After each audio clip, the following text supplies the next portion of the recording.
আমি কবিদ, একজন তরুণ ব্যক্তি। আমি আমার মামার বাড়িতে কাজ করতাম। আমার মামা তার স্ত্রীকে খুশি করতে পারতেন না। ফলে আমার মামি আমাকে তার ঘরে ডাকতেন। মামি আমার পাশে এসে শুয়ে থাকতেন লুকিয়ে, আমি জানতাম না। আর আমি তাকে আমার স্ত্রী মনে করে সারারাত। মাম দেখতে অনেক সুন্দরী, যে কেউ তাকে দেখলে তার প্রেমে পড়তে চাইবে। আমার মামি আমার থেকে বয়সে বড় ছিলেন এবং আমাদের মধ্যে বেশি কথা হতো না।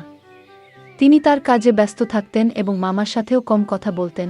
এক রাতে মাম আমাকে তার রুমে ডাকলেন। বললেন, কবিদ, আজ আমার শরীর ভালো লাগছে না, তুমি আমার পাশে শুয়ে থাকো।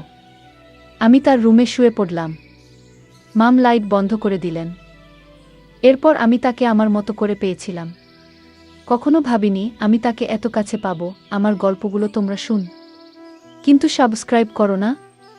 দয়া করে গল্পগুলো ভালো লাগলে ভিডিওটি লাইক, শেয়ার এবং চ্যানেলটি সাবস্ক্রাইব করো প্লিজ। তখন আমি চাকরির খোঁজে ছিলাম, কিন্তু কোথাও কাজ পাচ্ছিলাম না। একদিন আমার বন্ধু সুরেশ বলল, আমার মামা শহরে থাকেন এবং আমি তোমাকে সেখানে চাকরি দিতে পারবো। আমি বেশি শিক্ষিত ছিলাম না, জানি ভালো চাকরি আমার দ্বারা হবে না। আমি চতুর্থ শ্রেণী পর্যন্ত পড়াশোনা করেছি, কিন্তু অল্প শিক্ষার কারণে ভালো চাকরি পাওয়া কঠিন ছিল। গ্রামের এখানে ওখানে ছোটখাট কাজ করে কিছু টাকা উপার্জন করতাম, যা খুবই কষ্টকর ছিল। তখন মনে হলো শহরে গিয়ে কিছু কাজ খুঁজে দেখা উচিত।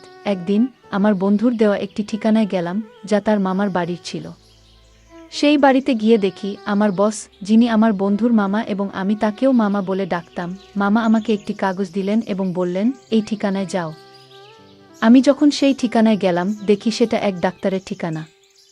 মামা বললেন, তিনি আমার বন্ধু, তিনি তোমার কিছু পরীক্ষা করবেন। যদি পরীক্ষাগুলো ভালো হয় তাহলে তোমাকে চাকরি দেব। মামা কথা শুনে আমি কিছুটা ঘাব গেলাম, কিন্তু ভাবলাম চেষ্টা করে দেখি। ডাক্তারের কাছে গিয়ে তিনি আমার কিছু পরীক্ষা করলেন এবং কিছুক্ষণ পর রিপোর্ট দিলেন। আমি বাসায় ফিরে মামাকে রিপোর্ট দেখালাম। মামা হাসতে হাসতে বললেন, তুমি দেখতে বেশ সুন্দর, তোমার চেহারাও ঠিক আছে, তোমার কাজ নিশ্চিত হয়েছে।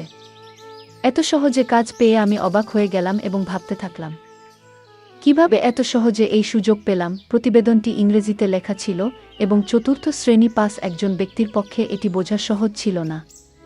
যখন বাড়িতে এসে আমার স্ত্রীকে দেখালাম, তিনি বললেন, তুমি অযথা চিন্তা করছো। এই ধনী লোকেরা আমাদের মতো গরিবদের পরীক্ষা করিয়ে নিশ্চিত হতে চায় যে আমরা কোনো বড় রোগে আক্রান্ত আছি কিনা। তারা মনে করে চাকরদের মাধ্যমে রোগ ছড়াতে পারে। তার কথা শুনে আমার মন অনেকটা হালকা হলো। আমি যে চাকরিটা চেয়েছিলাম সেটা পেয়ে গেছি। সকালে কাজে যাওয়া শুরু করলাম, কিন্তু আমার চোখ প্রায় মামার দিকে আটকে যেত। তিনি ছিলেন অত্যন্ত সুন্দরী এবং মার্জিত মহিলা। তাকে প্রথম দেখার পর থেকেই আমি ভাবতাম, আমার স্ত্রী যদি এত সুন্দর হতো। আমি আমার মামার একজন সাধারণ চাকর ছিলাম। তার অর্থের কোনো অভাব ছিল না।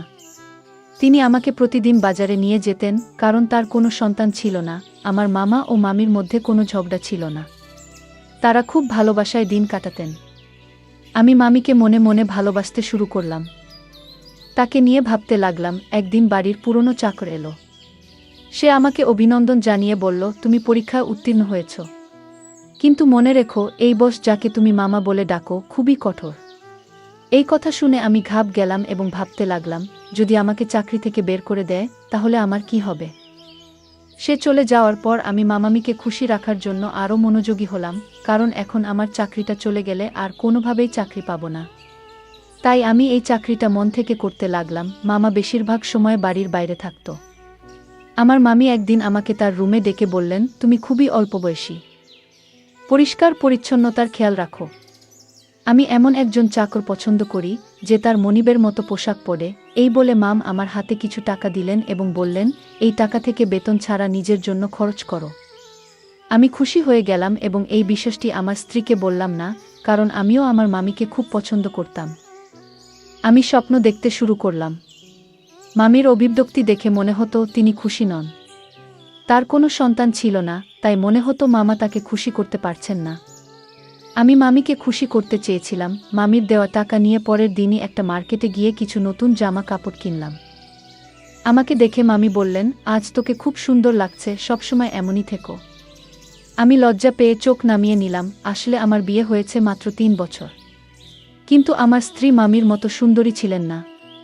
বিয়ের 2 বছর পরই আমাদের সন্তান নিউমোনিয়া হয় এবং সে পৃথিবী থেকে চলে যায়। এরপর আমার স্ত্রী সারাক্ষণ দুঃখে কান্নাকাটি করত। কিন্তু আমি একজন পুরুষ এবং আমারও কিছু প্রয়োজন ছিল। আমি চাইতাম আমাদের আরেকটা সন্তান হোক। কিন্তু আমার স্ত্রী সন্তানের নাম শুনলেই বিরক্ত হয়ে যেতেন। তিনি সবসময় আমার থেকে দূরে থাকতেন। আমার মামিকে দেখে আমার মনোভাব বদলাতে শুরু করেছিল।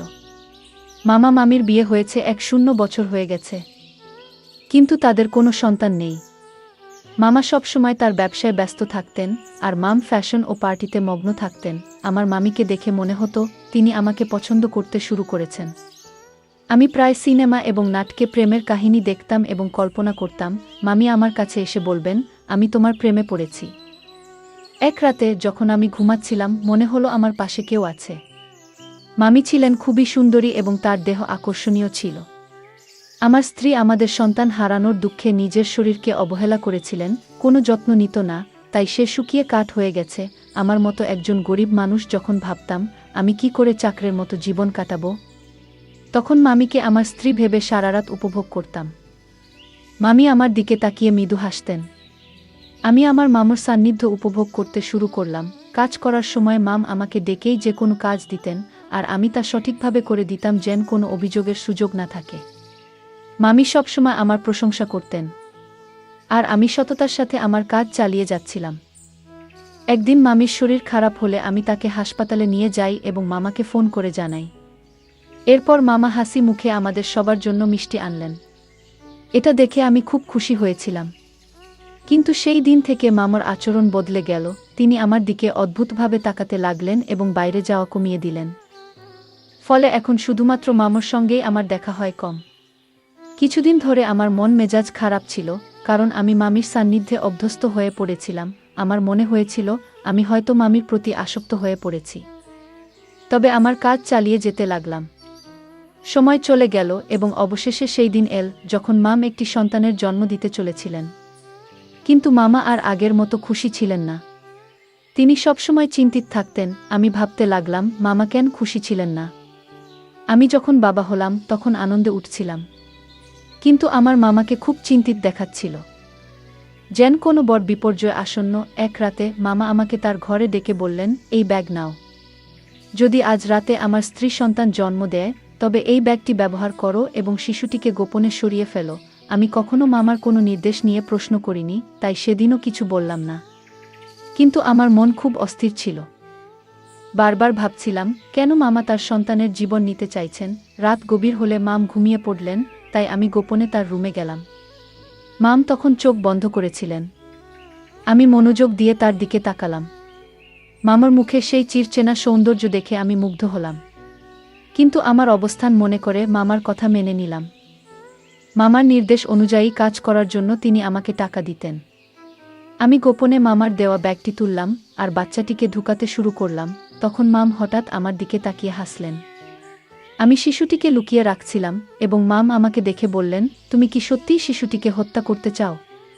মাম আমাকে জিজ্ঞাসা করলেন, তুমি কি তোমার মামার নির্দেশে এসব করছো?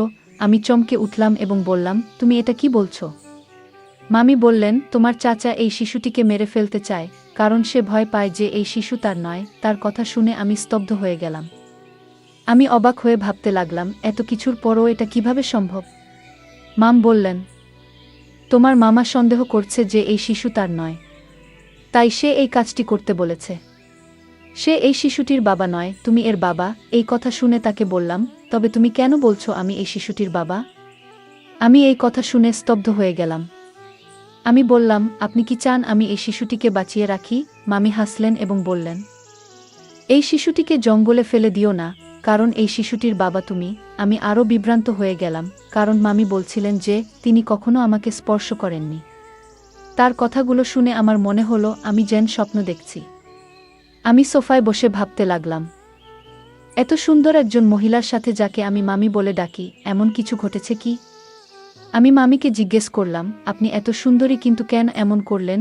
মাম বললেন, আমি খুব সুন্দরী কিন্তু আমার পরিবার খুব গরিব ছিল, তাই আমি তোমার মামার সাথে দেখা করতে এসেছিলাম। তোমার মামা মতো ধনী হওয়ার ইচ্ছা ছিল, তাই আমি তাকে বিয়ে করি। আর সে আমাকে প্রস্তাব দেওয়ার সাথে সাথেই আমি তৎক্ষণাৎ হ্যাঁ বলেছিলাম, কারণ আমি ধনী হতে চেয়েছিলাম। আমার বাবা মাও তোমার মামার সাথে বিয়ে করতে রাজি হয়েছিলেন, কিন্তু বিয়ের কিছুদিন পরেই জানতে পারলাম তোমার মামার সন্তান হওয়ার সামর্থ্য নেই। অনেক চিকিৎসা করানোর পরও কোনো ডাক্তার তাকে সুস্থ করতে পারেনি। তিনি মা হতে চেয়েছিলেন এবং এর জন্য তিনি যা করতে প্রস্তুত ছিলেন, তারপর তিনি তার চাকরের মাধ্যমে একটি অদ্ভুত পরিকল্পনা তৈরি করেছিলেন। তাই তিনি সবসময় চাকরদের নিযোগের আগে পরীক্ষা করাতেন। তোমার চাচা তোমার মাধ্যমে তার পরিকল্পনা সফল করতে চেয়েছিলেন। মামি বললেন, এই শিশুটি তোমারই সন্তান এবং তিনি চান না যে এটি প্রকাশ্যে আসুক। তিনি জানতে চেয়েছিলেন তিনি বাবা হতে সক্ষম কিনা। তাই আমাকে চাকরের সাথে ঘুমাতে বলেছিলেন। মামার এই কথা শুনে আমি আরও হতবাক হয়ে গেলাম এবং কিছু বলতে পারলাম না। তিনি বলতে লাগলেন, তোমার মামা আমার জন্য অনেক চাকর নিয়েছিলেন, কিন্তু আমি যাকে ভালোবাসার যোগ্য মনে করতাম তাকেই গ্রহণ করতাম। আমরা অনেক চাকর বদল করেছি, কিন্তু তোমাকেই প্রথম উপযুক্ত মনে হয়েছিল। প্রথম দেখাতেই তোমার প্রতি আমার আকর্ষণ জন্মায়। আমি অবাক হয়ে বললাম, তুমি কখন আমার কাছে এসেছিলে? মামি হাসলেন এবং বললেন, তোমার মামা এমন পরিকল্পনা করেছেন যে তুমি বুঝতেও পারোনি। তুমি মনে করতে তুমি তোমার স্ত্রীর সাথে আছো, কিন্তু আসলে আমি ছিলাম। তোমার মামা রাতের আধারে আমাকে তোমার রুমে পাঠাতেন এবং তোমার স্ত্রীকে অন্য ঘরে অজ্ঞান করে রেখে দিতেন। তিনি নিজেই পাহারা দিতেন যাতে কেউ সন্দেহ না করে। মামি বললেন, আমি প্রথমে বাধ্য হয়ে এসেছিলাম, কিন্তু পরে তোমার প্রতি আকৃষ্ট হতে শুরু করলাম। তোমার কাছ থেকে যে সুখ পাচ্ছিলাম তা তোমার মামা কখনোই দিতে পারতেন না। সেই কারণেই আমি নিজেও তোমার প্রতি দুর্বল হয়ে পড়েছিলাম। তোমার মামা যখন এই পরিকল্পনা চালিয়ে যেতে লাগলেন, আমি নিজে উপভোগ করতে শুরু করলাম। তিনি আমাকে তোমার কাছে বারবার পাঠাতে থাকলেন। তিনি আরও বললেন, আমি গর্ভবতী হলাম এবং তোমার মামা আমাকে ভোরের অন্ধকারে ঘরে ফিরিয়ে আনতেন যাতে কেউ কিছু বুঝতে না পারে। এভাবে তোমার মামা তার সন্তান হওয়ার আশা পূর্ণ করতে চেয়েছিলেন এবং আমি নিজেও অজান্তে সেই পরিকল্পনার অংশ হয়ে পড়েছিলাম। কিছুদিন পর সে তার পরিকল্পনা সফল হয়েছিল। ডাক্তার আমাকে জানিয়েছিলেন যে আমি মা হতে চলেছি, যা তাকে অত্যন্ত খুশি করেছিল। আমি বিস্মিত হলাম যখন শুনলাম সে ডাক্তারের কাছে মিথ্যা বলেছে। কেউ কিভাবে তার বুকে এমনভাবে ব্যবহার করতে পারে? তারা দুজনেই আমাকে টাকা দিয়ে তাদের খেলনা বানিয়ে ফেলেছিল, যা আমার মোটেই ভালো লাগেনি। তখন আমার মামি তার কথাবার্তায় ব্যস্ত ছিলেন। আমি তখন বুঝতে পারিনি যে আমি কি ভাবছিলাম।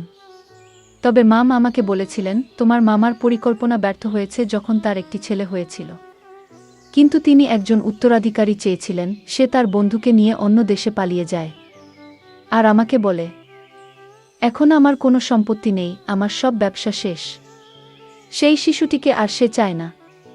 আমি বলেছিলাম, আমি তোমার বউ দাসী নই যাতে তোমার ইচ্ছেমতো চলি। আগে তুমি আমাকে একটা চাকরের সাথে ঘুমাতে বাধ্য করেছিলে যাতে সবাই জানতে না পারে তুমি বাবা হতে পারো না। আর এখন বলছো এই সন্তানের দরকার নেই। মনে রেখো, আমি তোমাকে তালাক দেব, কিন্তু শিশুটিকে মারতে দেব না। আমি বিশ্বাস করেছিলাম যে শিশুটিকে সে আর খারাপ বলবে না, সে তার সন্তানকে পুরোটা দেখাবে। কিন্তু আজ যখন সে বলল এই শিশুটিকে হত্যা করার পরিকল্পনা করেছে, তখন নিশ্চিত হলাম যে তার বুকের হৃদয় নেই, পাথরের মতো কঠিন। মামির এই কথা শুনে আমি তাকে গিয়ে বললাম, আমি এসব জানতাম না। যদি এটা অন্য কারোর বাচ্চা হতো, আমি জঙ্গলে ফেলে দিতাম না। আমি বললাম, এখন এসবের পরোয়া করি না, তুমি তার মা, তুমি নিজেই তার যত্ন নেবে। একথা বলে আমি চলে যেতে লাগলাম। তখন মাম আমাকে থামিয়ে বললেন, এটাও তোমার আমার সন্তান। তুমি তার পিতা, তাই এর সুরক্ষার দায়িত্ব তোমারও সমান। আমি হাসি দিয়ে বললাম, এই সন্তান আমার, তাই তুমিও আমার স্ত্রী হয়েছ। এই কথা শুনে মামি মুচকি হেসে বললেন, ধনসম্পদের লোভে আমাকে অন্ধ করে দিয়েছে, তাই এমন একজন খারাপ লোককে বিয়ে করেছি যে তার সম্মান বাঁচানোর জন্য তার স্ত্রীকে চাকরের কাছে পাঠিয়েছে। আর যখন আমি তার সম্মান রক্ষা করেছি, সে আমার সন্তানের প্রাণ নিতে চেয়েছিল এবং বলেছিল যে এই শিশুটি হতভাগ্য। যখন ব্যবসা ব্যর্থ হয় এবং সমস্ত টাকা হারিয়ে যায়, তখন সে আমাদের সন্তানের প্রতি অখুশি হতে শুরু করে এবং শিশুটিকে জঙ্গলে ফেলে দেওয়ার সিদ্ধান্ত নেয়। এইসব জানার পরেও আমি এমন লোকের সাথে থাকতে চাই না। আমি মামুর দিকে তাকিয়ে জিজ্ঞেস করলাম, এই সন্তানের জন্য আপনি কি একজন নিজ চাকরের সাথে থাকবেন? মাম বললেন, আপনি গরিব হতে পারেন, কিন্তু আপনার মন অনেক বড়। তাই আমি আপনাকে বিয়ে করতে চাই, যাতে আমাদের সন্তান বেঁচে থাকে এবং ভালো জীবন পেতে পারে। মাম আমাকে জানালেন তিনি তার মামার থেকে ডিভোর্স পেয়েছেন এবং আমরা একই বাড়িতে সুখে থাকতে শুরু করি। মাম সেই বাড়িটি আগেই তার নামে পেয়েছিলেন। কিছুদিন পর যখন আমার স্ত্রী বিষয়টি জানতে পারেন, তিনি আমাকে ছেড়ে চিরকালের জন্য তার বাবা মায়ের বাড়িতে চলে যেতে চান এবং তালাকের প্রক্রিয়া শুরু করেন। কিন্তু মামি যখন পুরো ঘটনা আমার স্ত্রীকে জানালেন, আমি তাকে অনেক বুঝিয়ে শান্ত করি। অবশেষে আমি আমার দুই স্ত্রীর সাথেই সুখে সংসার করতে শুরু করি এবং আমরা সবাই মিলে সুখে থাকি। আজ আমি খুব খুশি, কারণ আমি জানতাম না যে আমার জীবন এত সুন্দর হবে। গল্পটা কেমন লাগলো জানাতে ভুলবে না। আরও মজার মজার রোমান্টিক গল্প শুনতে চাইলে ভিডিওটি লাইক, শেয়ার এবং চ্যানেলটি সাবস্ক্রাইব করতে এবং বেল আইকনটি ক্লিক করতে ভুলবে না। ধন্যবাদ।